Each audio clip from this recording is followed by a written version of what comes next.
Quand vous suivrez cette scène, vous comprendrez pourquoi il est important d'écouter nos rêves. Les rêves sont souvent des réalités. Je vous invite à suivre ce scénario inspirant du début jusqu'à la fin. Il vous servira de grandes leçons de vie. La scène s'ouvre dans le salon familial, où le père de famille s'apprête à sortir. Il tient son sac de voyage à la main. Son visage est calme, déterminé. La mère l'aide à ajuster sa chemise, tandis que le domestique, visiblement troublé, les observe de loin. Soudain, il s'avance précipitamment. « Patron !» Sa voix tremble. L'homme de la maison se retourne. « Qu'est-ce qu'il y a ?» Le domestique jette un regard vers la mère. « Madame, s'il vous plaît, ne laissez pas le patron partir aujourd'hui. » La mère fronce les sourcils, confuse. « Qu'est-ce que ça veut dire ?» Le domestique déglutit, ses mains tremblent. « Je vous en supplie, ne voyagez pas. J'ai vu votre cercueil sur votre tête. » Un silence pesant envahit la pièce. Le père le regarde avec étonnement. La mère, elle, laisse échapper un rire nerveux, puis son visage se durcit.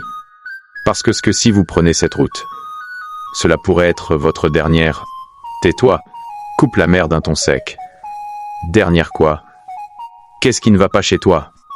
Le domestique baisse les yeux, mais insiste, la voix brisée.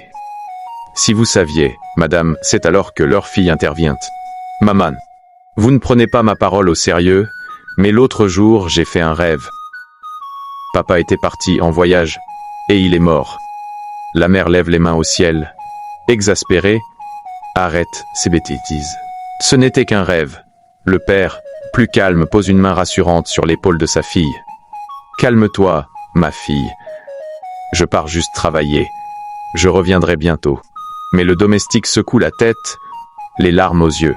« Je ne peux pas supporter que vous voyagiez aujourd'hui. » La mère intervient, plus sévère. Elle lui administre une gifle. « Nous t'avons engagé pour travailler ici. Cela ne te donne pas le droit d'intervenir dans nos affaires familiales. » Le domestique baisse la tête, humilié.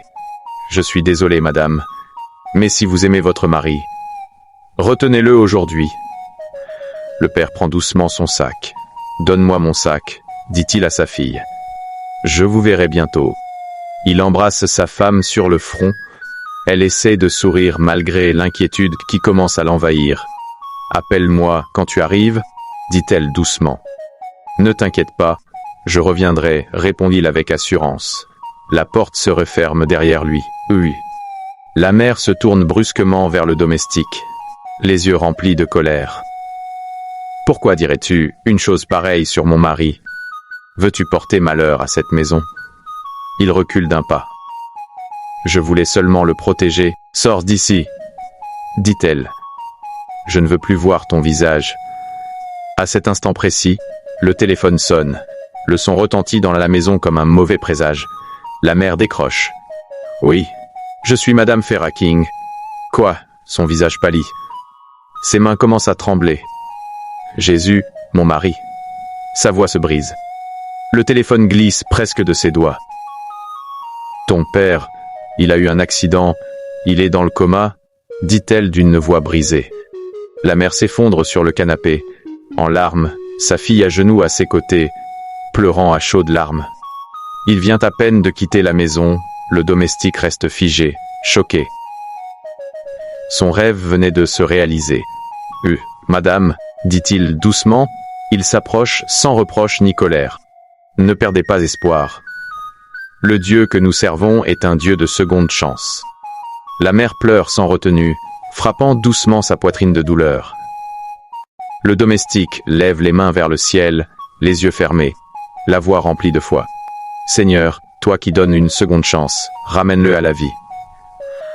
Arrache-le à ce coma. Au nom de Jésus. » Sa voix devient plus forte, plus assurée. « Que tout esprit de mort et d'accident soit brisé. Au nom de Jésus. » La mère, entre désespoir et espoir, serre les mains du domestique. La pièce, autrefois remplie de colère et d'incompréhension, est désormais envahie par les pleurs, la prière et l'attente.